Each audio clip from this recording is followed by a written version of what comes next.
ভারতের ইতিহাসে একটা গুরুত্বপূর্ণ পার্ট হচ্ছে মডার্ন হিস্ট্রি। সে মডার্ন হিস্ট্রিতে দেখা যাচ্ছে 1498 থেকে ইউরোপিয়ান কান্ট্রি থেকে বিভিন্ন ধরনের মার্চেন্টরা ভারতবর্ষে এসে কোম্পানি স্থাপন করে। তাদের মধ্যে সবথেকে গুরুত্বপূর্ণ ছিল 6টা কোম্পানি।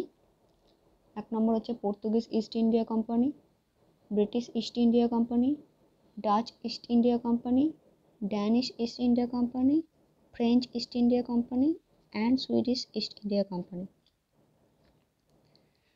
এখানে পর্তুগিজরা সব থেকে প্রথম ভারতবর্ষে আসে 1498 সালে 17 মে।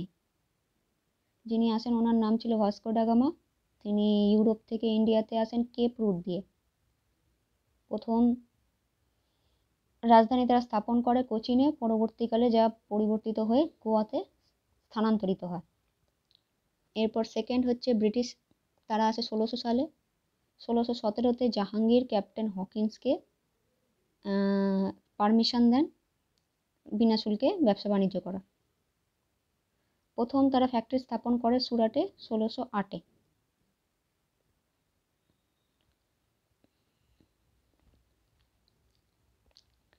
এছাড়াও এসেছিলেন স্যার থমাস র, উনিও এসেছিলেন জাহাঙ্গীরের সভাতে 1615 সালে। এরপর 3 নম্বরে হচ্ছে ডাচ ইস্ট ইন্ডিয়া কোম্পানি। ডাচেরা ভারতবর্ষে আসে হচ্ছে 1602 সালে। তারা ফার্স্ট ফ্যাক্টরি স্থাপন করে মাসুলিপত্তনমে 1605-এ। এছাড়াও পুলিকট, সুরাট, বিমলিপত্তনম, করাইকাল, চিনসুরা, কাসিমবাজার, পাটনা, বালাসোর অ্যান্ড নাগাপত্তনম, কোচিন। এর মধ্যে পুলিকট ছিল তাদের মেন সেন্টার, যা পরবর্তীকালে 1690 সালে নাগাপত্তনমে স্থানান্তরিত হয়। আর ব্যাটেল অফ বেডেরা 1759, এই যুদ্ধে ডাচেরা ব্রিটিশদের কাছে পরাজিত হয়। এরপর 4 নম্বরে আসছে ড্যানিশ। ড্যানিশরা ভারতবর্ষে এসেছিল 1616 সালে। তারা প্রথম সেটেলমেন্ট করে ট্রানকিউবের তামিলনাড়ু 1620-তে।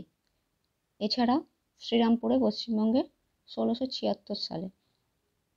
তাদের হেডকোয়ার্টার ছিল শ্রীরামপুর। যদিও তারা পরবর্তীকালে বাধ্য হয় ব্রিটিশদেরকে তাদের সমস্ত সেটেলমেন্ট বিক্রি করে দিতে। সেটা ছিল 1854 সালে। এরপর আসছি ফ্রেঞ্চ ইস্ট ইন্ডিয়া কোম্পানি ভারতবর্ষে আসে হচ্ছে 1664-তে।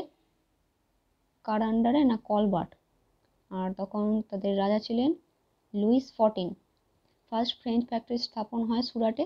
সেকেন্ড মাসুলিপত্তনম। সুরাটে হচ্ছে 1668 সালে, মাসুলিপত্তনমে হচ্ছে 1669 সালে। এছাড়াও তারা অকুপাই করেছিল মাহে, ইয়ানাম, করাইকল। তারা পন্ডিচেরিতে তাদের বসতি স্থাপন করে 1673 সালে। এছাড়াও তারা ফ্যাক্টরি স্থাপন করে চন্দননগরে। আর শেষ হচ্ছে সুইডিশ ইস্ট ইন্ডিয়া কোম্পানি। তারা এসেছিল 1731 সালে। এই হচ্ছে মোস্ট ইম্পর্টেন্ট 6টা ইউরোপিয়ান কোম্পানি যারা ভারতবর্ষে শাসন করেছিল।